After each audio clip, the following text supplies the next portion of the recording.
Welcome to Shop Talk. I'm Brandy.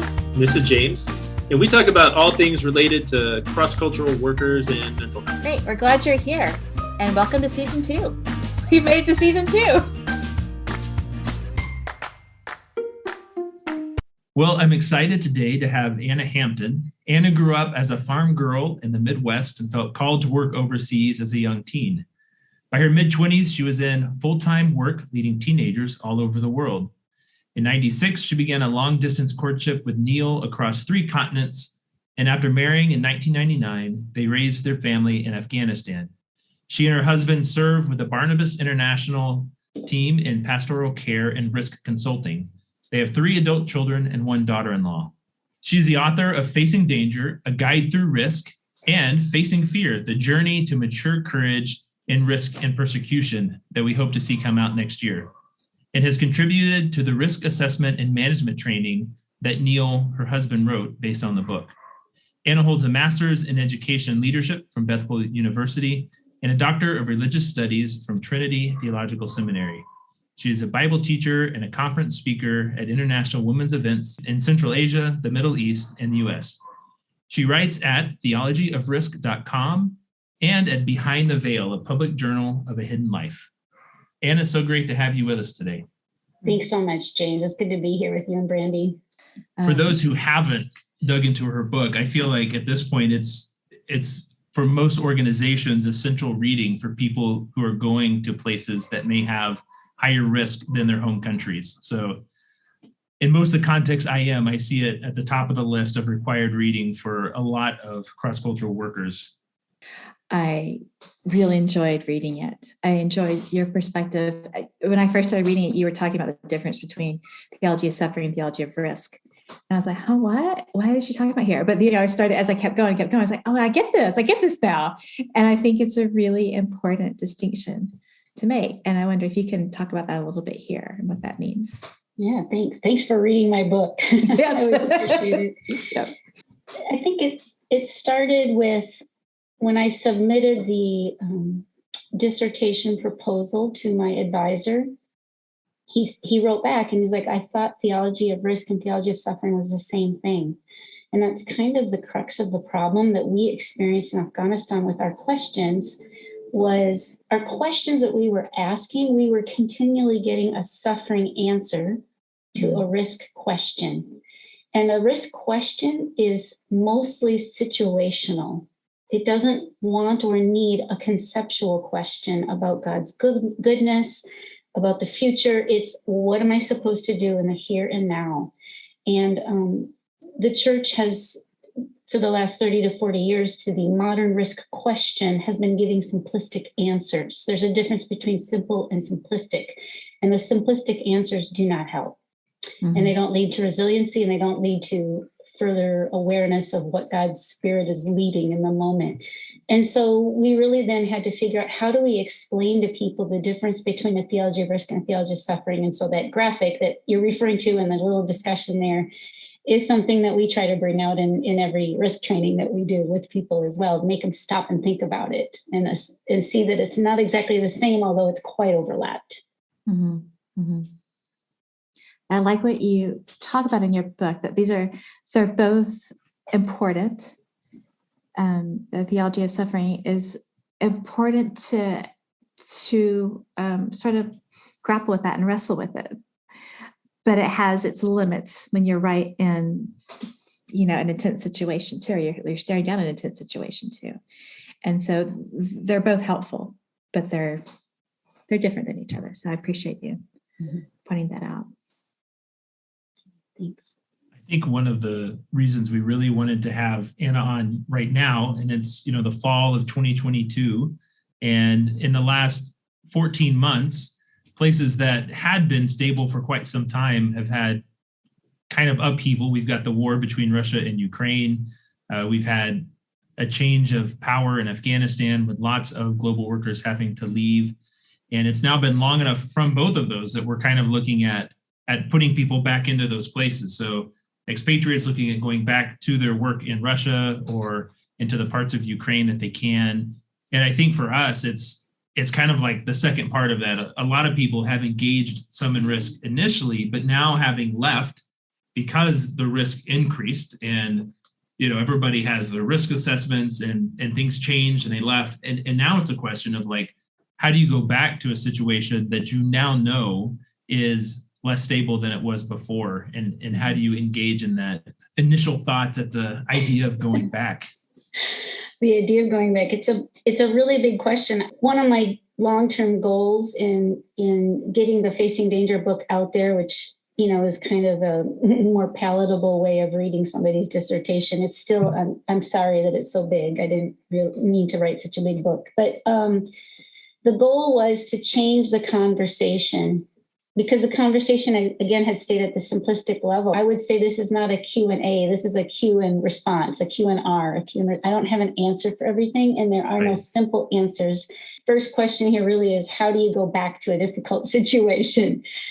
The first simple answer would be, you have to know beyond a shadow of a doubt that you're called to go back at this time. And it can't be just the husband. It has to be both the husband and the wife have to have a personal calling to go back and to be in that difficult high-risk situation wherever it is in Central Asia, or if it's Russia, or wherever people might be going back to. So first, people need to know their calling very clearly. And we spend most of our time, Neal and I, when we're sitting pastorally one-on-one, because we're on the pastoral side, we're not clinical counselors, okay? Mm-hmm. We're spending most of our time helping people know, and these are full-time global workers, what does God's voice sound like to them?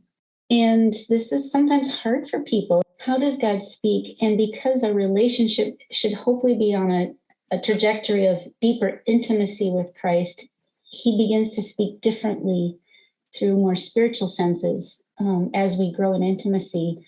And going back to such a difficult place is a very difficult question that we have to decide in our own soul, especially when a spouse's life is at risk and children are at risk.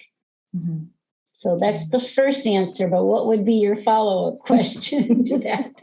I think a piece of it is because this is the idea of going back, the way that people left significantly impact their ability to discern things like calling well. Because there's potential trauma impact. Not all evacuations, not all exits are traumatic. Many times they're difficult. And we need to have series on trauma. But for now, just knowing that everyone's exit is different and that significantly impacts their ability, I think, to even understand and hear, because there's significant motivating factors like my local colleagues that I left. And that's always a really tough situation because we want to care well for our local staff. And sometimes being there is actually increasing risk to them. Mm-hmm. Trying to navigate this sense of I need to be back with what is God actually calling me to do, I think is significant, but also hard because there's a lot of complicating things that make some of those waters murky. Yeah, I mean, you touched on multiple factors that we're trying to weigh, right? And what you're saying is people actually know what they're going back to, and there's possibly greater fear or anxiety in going back, especially if when they were back in the situation, there was already some trauma that had occurred, right? Or maybe within the leaving, there was trauma and now they're going back. So how do we deal with that?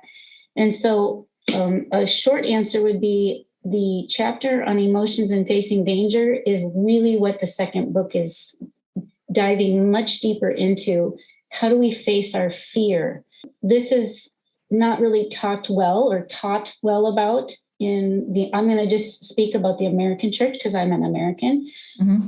How do we deal with our emotions in going back into this difficult situation? How do we deal with managing our project and minimizing the impact on locals, knowing that they have a higher risk because we're now returning? I think that's part of what you're asking me. And then how do we just deal with a difficult situation all around? These places that people are going back to are hard places. To be clear about the reality of what's happening, I ran this by some of my security colleagues. I said, here's what I'm seeing. Is this accurate? And he's like, Anna, we've known this for years. We're trying to explain it to the church. So let me explain to you what it is. And this graphic will be in my next book. And the graphic is this. If you overlay the 1040 window, which is the most unreached people groups, and then, so that's two data points right there. And then you overlay that with Open Doors' 50 most hostile nations of the world. So in the 1040 window, that's 46 of the 50. And then if you overlay that with almost any global terrorism database, the picture is shocking in that it overlaps where the unreached people groups and where the primary work is happening, both in the 1040 window and in the rest of the lower part of, the lower half of the continent of Africa, where terrorism is happening and the unreached people groups, as well as, you can take that north. It almost directly overlaps with where God's kingdom is being pushed forward in very dark areas. So the reality is people are going back to more danger and higher danger and increasing danger. And it's clear from both the British government and the UN database, they're talking about the genocide of Christians on a global scale. Right. So the reality, we need to be honest about the reality of what people are going back to. And the question you're asking me, I can't give you a simple answer because those all have to be worked through as far as how am I going to mitigate, that's decrease the impact of risk on both myself and my family, the project, and the locals that are helping us. Mm-hmm. Do you find, Anna, that people that you interact with want the simplistic answer, even though that's not really helpful? Do sometimes people just crave someone to take their hand and say, this is what you're going to do now? And yes, go back. It'll be this, this, and this. I just wonder what your thoughts are in interacting with people in that way.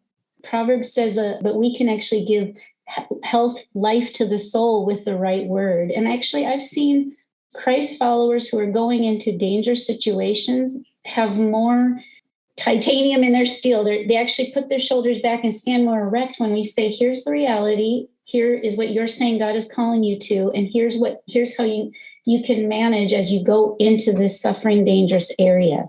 So I would say as a whole, when we sit with people and acknowledge what they're facing and how God can help them through it, they appreciate that. I would say more the type of people that want the answer you're describing, Brandy, are the American church people. They want the simplistic answer. They want the victorious Christian answer. And quite honestly, I don't get asked to teach in America hardly at all, because most of the people I talk about are Jeremiah, Job, and Hagar. She was told to go back to suffering. So honestly, I think it's the mission world globally understands risk and the need for serious, thoughtful answers as they're both going to these dangerous areas and sending people to these dangerous areas. I think that's what I see. I don't see the American church or the Western church understanding the gravity of the situation and the need for more complex thought about it. Yes. And I appreciate you brought up in your book, there are several myths that people bring forward and what they think about cross-cultural work and stuff. And I just recognize so many of those that you mentioned. Well, yeah, I've heard that before. I've heard something related to that before. Yeah, one of the specific questions that was brought up was related to people going back to the same location, but perhaps having to navigate different levels of personal risk for different individuals. An example that was mentioned was some people blend in more than others. So if you're white and 6'8", you're not going to blend in as much as one of our Latina colleagues who is more in appearance like the culture around her. How do you navigate, just as an organization, you're going back into this place with really different people, different needs, different individual risk, even though you're going back as a team? Yeah, that's a great question. And I would agree with you that a white male that's of that height will stick out. And the Latina might not, but she or he is also then going to have other racist issues based on skin color that white people tend not to be aware of, that they will face. Part of that is understanding different risk profile based on what you said, a tall white man, somebody who's taller than the group of the population that you're serving, and then also skin color, because much of the world is extremely racist. So how do we account for that on our team? So when we do risk assessment it is important that everybody contributes to the risk assessment so that the whole team knows that the Latina does have a slightly different risk profile than maybe her female white colleague, and that she and the tall white male have a different risk profile because he'll never blend in. Whereas, again, I could blend in, and most women could if we burk it up, right? If we just completely cover, we can blend in more, but there's still the problem of our hands showing, and if we have too much jewelry on, that takes us out. So we, in our risk assessment, we actually have people look at 4 different levels of risk assessment, or 4 maybe factors is a better word, 4 factors of risk assessment.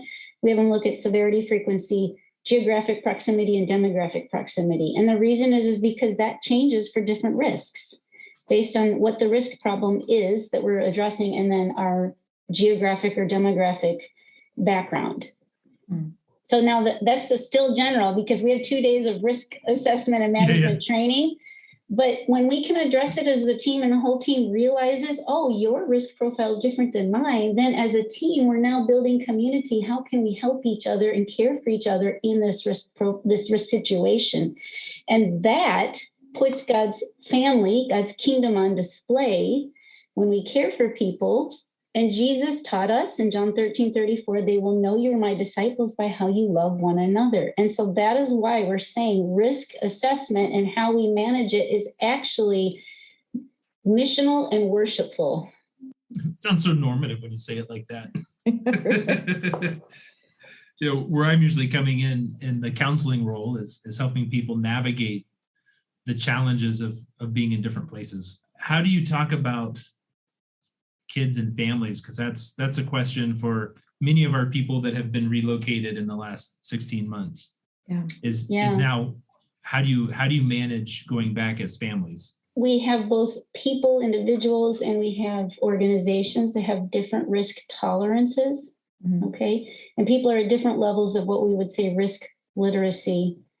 So there's obviously going to be an overlap between the organization and the individuals, both in determining what our calling is and what our risk tolerance is. And so we won't call those who seem like they are highly risk tolerant as foolish. And let's not call those who are a little bit more risk hesitant or averse lacking in faith, right? So let's not go there. Let's determine what is our calling as an organization and what is our calling as individuals. And let's recognize that maybe if there's a single and there's a family that goes to a certain place, recognize that maybe if one is more risk tolerant than another, we might actually need to pay a price and reduce our risk tolerance out of care for those who are not quite as risk tolerant. Does that make sense? This is an application of Jesus saying the greatest commandment is to love others while loving ourselves, right? And so how can we love our neighbor, whether that's a local friend or a teammate, by choosing to maybe engage in less risky behavior, however that's defined in project work, out of care for my colleague who that's impacting them greatly, right? So we have that value going on. And then let's not forget that risk, and I've changed the definition in the second book, saying witness risk. That means the risk a person who is a witness of Jesus Christ. The risk, witness risk that a person takes, it implies there's loss and gain. And right after that book got published, I realized I'd missed 2 little very important words, because risk is the possibility of gain. So those are some factors we need to think about as we're making these decisions. Again, I'm not giving you a simple answer, am I? I'm saying we need to consider what is care for our neighbor in our risk decision making, right? And then as far as children, a couple of things about children is that the world would say it's foolish, right? When we're talking about risk in children going into these dangerous areas, we do have to factor in the children. What is our risk mitigation plan for them? Okay, they have to be factored in. And if the people on the ground taking the children in aren't factoring or discussing it, then leaders' duty of care, they should be asking those questions. What is the risk mitigation of the children? And then probably the thing that we most often teach parents in our risk training is there's this tendency of parents to not want to tell our kids bad things, bad news about what's actually happening. And I would say quickly, in case my children ever hear this, I have adult children, I wasn't perfect on it either. Okay. So here's what we tell people is don't not tell your children. You need to tell your children what's happening. You need to frame reality for them as the adult. When you don't tell the children and they talk to other children on the playground or at the play date, it's usually worse. Children talking, it's usually worse than the reality. And we've seen some really nasty attacks of our children when we are not involved in framing the reality in some of these hard areas. So that may be hard for some, but Satan is not a gentleman. He will attack where he has no right to attack. And we've seen it. And so then how do we walk with parents and children? So that's been an issue, but that's the reality of what we've seen. So we encourage parents, frame the reality with your children and talk with them more than you want to. And then a final kind of thought that at least I've jotted in my notes is that the age of the children is important to consider when going to these hard areas. And I will let you know that the psychologists are seeing more and more higher levels of anxiety and depression in young adults who have grown up in these difficult places. And it would be generally not advised to take tweens and teenagers to some of these hard places. The reason is because they're experiencing that. But secondly, they need to be given independence to grow. Normally, child development, growth, independence, independent decision-making in a safe situation. And that is not what is there in a fair amount of Central Asia or some of these other difficult places. So let's just not forget that the Gronewald teens were killed in Afghanistan. And they, in that sense, paid the price for the parents' decision. And that is not at all faulting them. I'm just saying this is the reality. And so there should not be simplistic answers given to parents as they're making these decisions about whether to go or not with children. And it doesn't have anything to do with faith in that sense. It has to do with what's my responsibility under God? If he gave me these children, then what is my responsibility in this case? And is he inviting all of us to go into this difficult area? That would be some questions we'd be asking. Yeah. Definitely, as parents engaging kids to do so in an age-appropriate way. How a 3-year-old's brought into that conversation will look super different to a 10, 11, 12-year-old. That's part of the reason it's so much more challenging for those teens is because they understand more of what's happening. So they're impacted in a way that's a lot different than kids. Exactly. And then parents say, well, how do I know? And it's like, more than the child psychologist knows. I'm not saying don't consult, but the parent knows their kid better. And so, yes, the parent has to nuance it with each child based on their age and what they know about them. And so we try to give parents confidence that you do know, but of course it's a prayerful conversation. But I'm just saying, generally speaking, we're seeing higher rates of depression and anxiety among kids who grew up in the 2000s in Afghanistan, for example. Okay, but that doesn't have to be everybody's story. We just recently moved to Berlin. Before that, I worked at Black Forest Academy with teenagers. A lot of stories from these kiddos and growing up in these areas, and they can be such beautiful, redemptive stories, but so just heartbreaking to hear too. Heartbreaking to hear how families have had to navigate. And sitting across from a kid saying they had drills. They had evacuation drills. And one of the things they had to say is, when dad gets shot, this is what happens. And it's like, wow, how do you, in your adolescent mind, it's not fully developed yet. How do you process that? It's a lot of heavy stuff. It is, yeah. And there's more help coming, and there's some good material. Lauren Wells wrote a book, Unstacking Your Grief Tower, which actually I think adults should use as well. It's not just for adult TCKs. And she's got some great work out there that is very helpful to parents to help kids process. Kind of a follow-up question that was asked, but I think is super relevant to families who go back in, is how do you evaluate how you're doing. Because like one of the questions that was asked of me was, how do you avoid the frog in the hot water situation as the water heats up? You have this in your book as well. The whole problem with it is, how can people know if the metaphor is based around you don't recognize that it's happening? Mm-hmm. And I'm helping people kind of build some health plans as they prepare to go back into these different places. And I think that's the question is how do you evaluate how you're doing? Because you're in the water, so it's actually really hard to do. Any thoughts on that? I think too, I want to add to that, when you were talking in your chapter, you talked about emotions too. I think that goes along with this. How do you evaluate?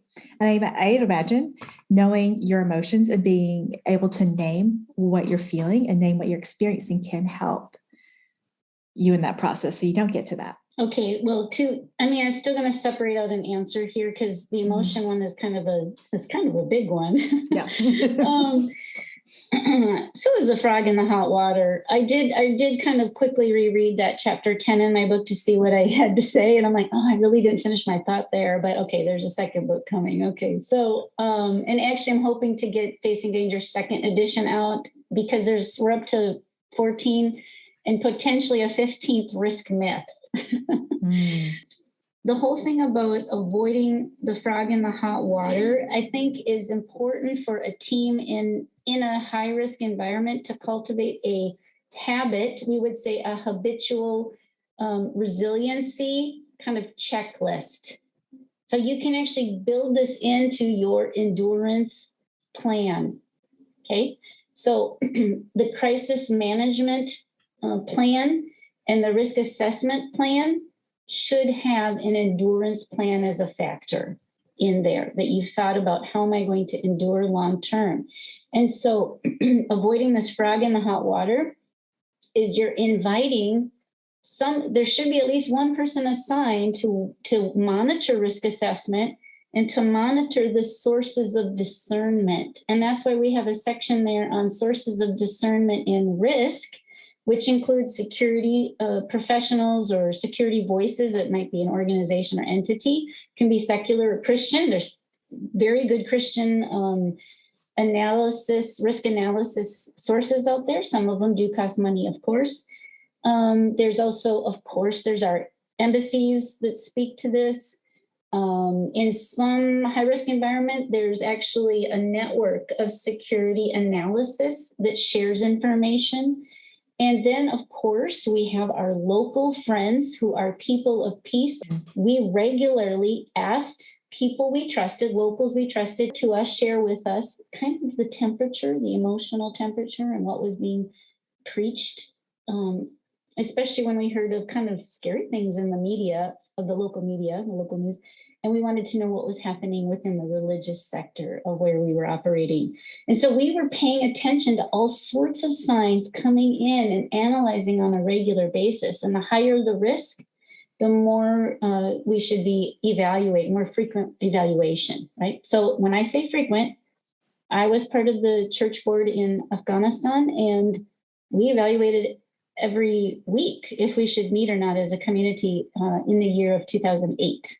And then of course things calm down, and so things change. So we adjust based on the situation. So how do you not be a frog? You need to invite voices, people to speak into it, and you need to choose to listen and not elevate project work as something so important we're not going to take time. But my husband would quickly add that the mistake organizations make is, here we have this productivity kind of productivity standard of what our teams are doing and working on, right? And then the risk level changes, and then the productivity expectations don't change. Right. Mm-hmm. And you cannot manage both. And the entire world should be aware of this because of the COVID pandemic. You can't manage normal work level and the anxiety and management of dealing with this disease coming that we all had to give time to it. The whole world did, right? Yep. And risk is like this. We have to give margin to dealing with risk, which includes dealing with the emotions, but the risk assessment, the risk mitigation, all of that. We have to have more time and lower productivity. Otherwise, we will burn our people out. Follow-up questions Really or good comments? stuff. Yeah, what about for kids, like the family piece? Because a lot of that was some of the really practical parts of risk in a higher risk context, but any thoughts on how families can monitor that? Because it gets a little harder to have good outside voices for kids, because in that context, they may not have lots of outside people who even have access to see how the kids are doing. Yeah, it's good. That's a great question. I don't necessarily have a formal answer to that, but I will tell you that I said to my husband, hey, could we go in together with this other family on a pool? Because the Intex pools were being imported. And we joked that paying for the pool and the maintenance of the pool was cheaper than psychotherapy for the children. So, okay, now we did spend like $1,000 that summer. We had to put bleach in it. Of course, you couldn't get pool supplies. So we had to, because there was like these red worms. So then we had to empty the thing, scrub it out, and put water in with bleach to, keep it clear. Yep. But, and I'm actually, we still have had to pay for therapy. So it's fine. It's all okay. It's important. We need to do those things so that our kids can have fun, because we were under 8 months of lockdown. So what are we going to do, right? And it's our job as parents to provide that childhood for some parents will disagree with me, but we spent money on hauling in games, and, we weren't just hauling in spiritual things, because the spiritual things were the games, so that we could do some fun things as a family. And so we planned as much normalcy, routine as we could. And then, of course, when we went out, we did have specialists interact with their kids and tell us how they're doing. But so I don't have a simple, easy answer for you, except for to say, what can I do as a parent to help my kids have a childhood and recognize that it's not all hardship with serving God, right? We don't want them to resent ourselves or God. Yeah. And so we just tried to do what we could to make it as fun for them. And my kids view Afghanistan as fun. Like, it's like the funnest place in the world. We would take our kids to this park in Tajikistan, and we pay like the equivalent of 3 to 5 cents to ride on these rides that, looking back now, what were we thinking?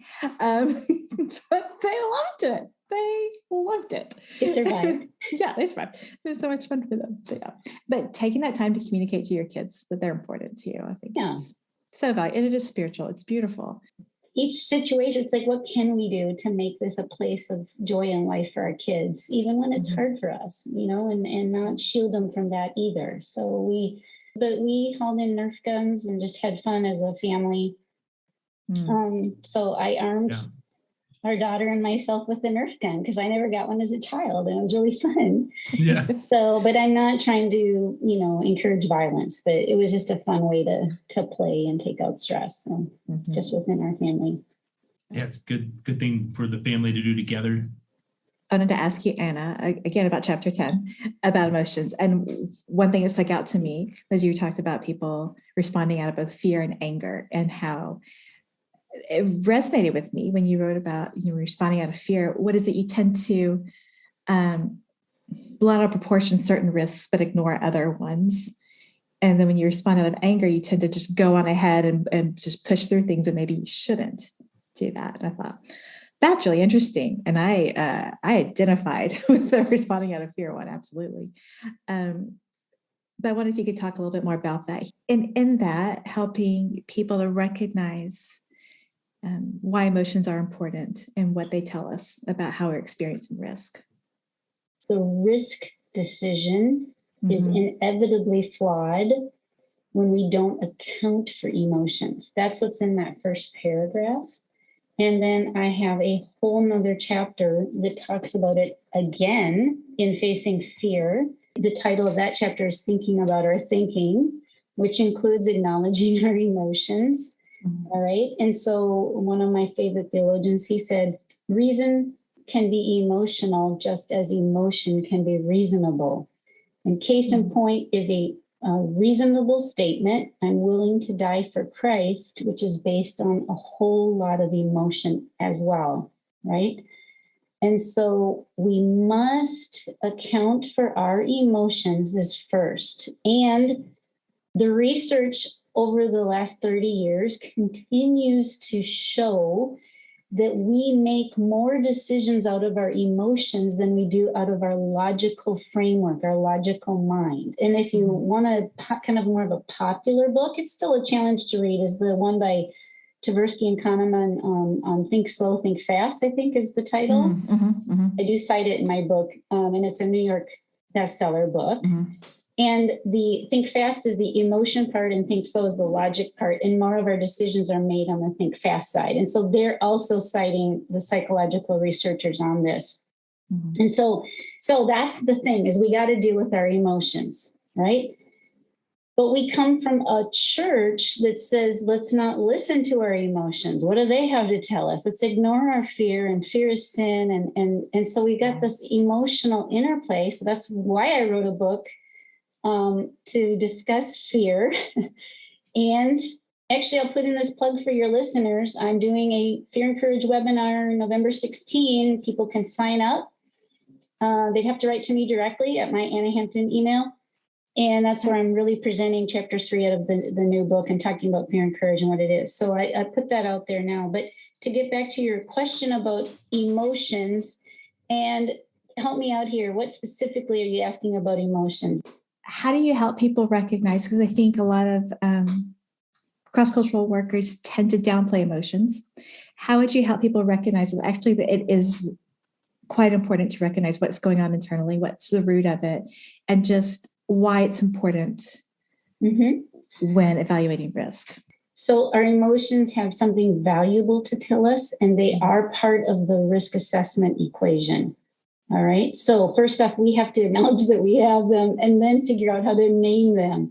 And I say that with a smile because when I was 20, I didn't realize I only had 2 emotions. I had anger and numbness. And so I've had to do a lot of work to figure out what are my emotions and then name them correctly.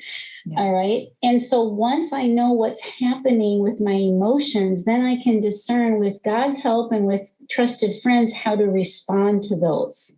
And if somebody wants more background reading, I would highly encourage Cry of the Soul, How Our Emotions Reveal Our Deepest Questions of God. It's by theologian Dr. Tremper Longman and Dr. Dan Allender. The first 3 chapters really explains emotions and helps people kind of understand a little bit more about them from a biblical perspective.